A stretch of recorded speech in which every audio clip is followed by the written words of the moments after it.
right, good morning. It's Friday morning and we're in Pueblo Nuevo, Honduras again.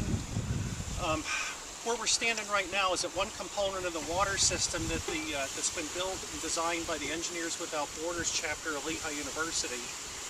It's been designed completely by the chapter and built by the chapter along with the people of Pueblo Nuevo. There's sort of two important questions here to be answered. And the first, they revolve around how and why. And let's answer the why for the water system first. You know, why a water system for this town down here? The why is easy, and the town doctor has determined that about half of the people that he sees in his office come in because of waterborne illnesses. So that's a water quality issue. And as far as a water quantity issue, people frequently have times where they turn on the tap and basically nothing comes out. So that's the why. The how this was built was completely by Lehigh University Engineers Without Borders students. The students were responsible for design and implementation of everything that you see here. This project has spanned over a couple of years and several generations of students. One of the previous generations of students that was here did a site assessment of the town, and what the site assessment involved was surveying and mapping of the town. It involved surveying and talking with people. It involved a feasibility study to see what we would be involved in doing a project here, and also some checking of the water quality to see what sorts of diseases or bacteria were in the water. So that was sort of the first phase of the project.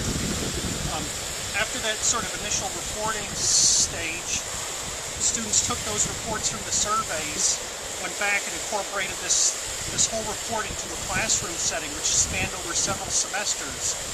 And in those several semesters, groups broke up to talk about things like the tank's chlorination system and what was needed here, the actual water system that's underneath us, the tank, the pumping system, which is way down there at the soccer stadium, which we'll be visiting a little bit later.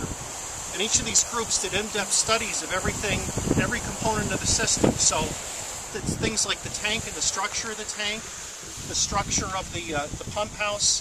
The students design those with the aid of other students, for instance, structural engineering students. They design these things with the aid of professionals, industry professionals, and also with faculty from Lehigh. Some of the environmental students work particularly on the chlorination system here. Some of the other students worked on the pumping system down at the pump house, which involved a lot of electricals. It involved pump motor.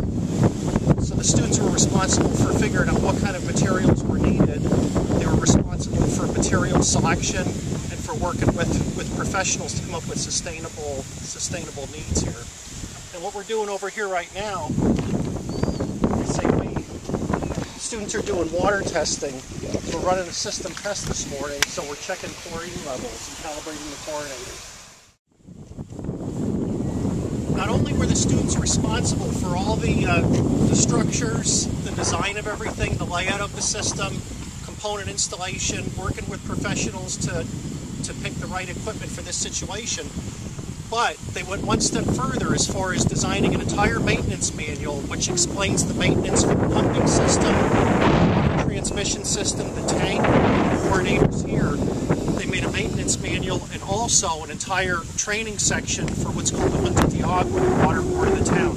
So not only did the students do everything from site assessment to material selection to design of the system to construction of the system, they've actually gone that further step is to train the town when the system actually gets turned over to them.